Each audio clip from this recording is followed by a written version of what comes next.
একটি দ্রব্য পরপর 10%, 10% ও 10% ছাড়ে বিক্রি করা হলে সমতুল্য ছাড় কত? তাহলে 3বার 10% করে ছাড় দেওয়া হয়েছে। আমরা একদম প্রথমে ধরে নেই, মনে করি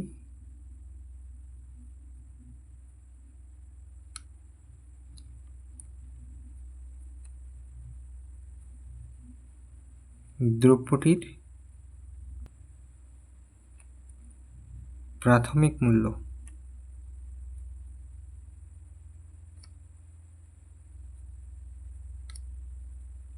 100 টাকা।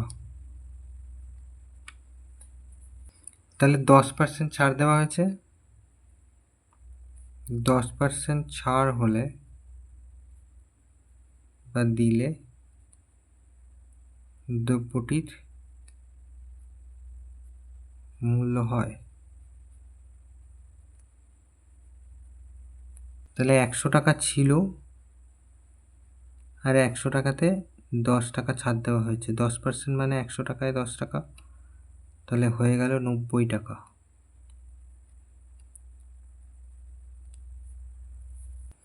তাহলে এবার দ্বিতীয়বার 10% ছাড় দিলে দ্রব্যটির মূল্য হয়, তাহলে ছাড় দিচ্ছে বিয়োগ করব, তাহলে 90 টাকার কিন্তু 10%,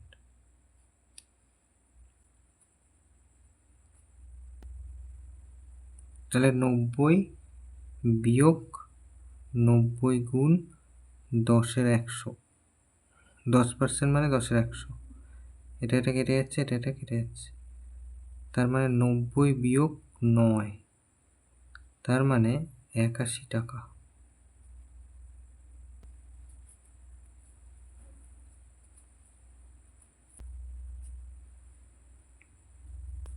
তাহলে তৃতীয়বার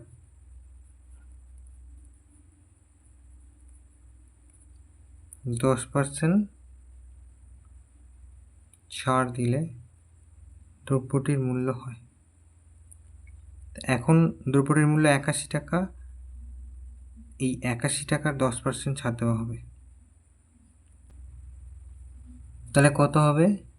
এই যে 81 বিয়োগ এই যে 81 গুণ 10-এর 100, এটা কেটে যাচ্ছে, তার মানে 81 বিয়োগ 8.1, তার মানে 72.90 টাকা।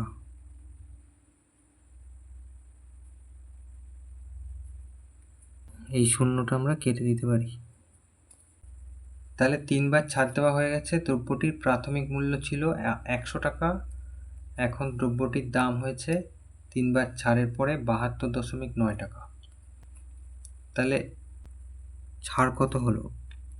তাহলে মোট ছাড় যে 100 বিয়োগ 72.9, এত টাকা,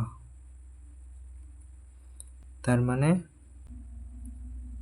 27.1 টাকা। তাহলে আমি কি লিখতে পারি? অতএব মোট ছাড় 27.1% হবে,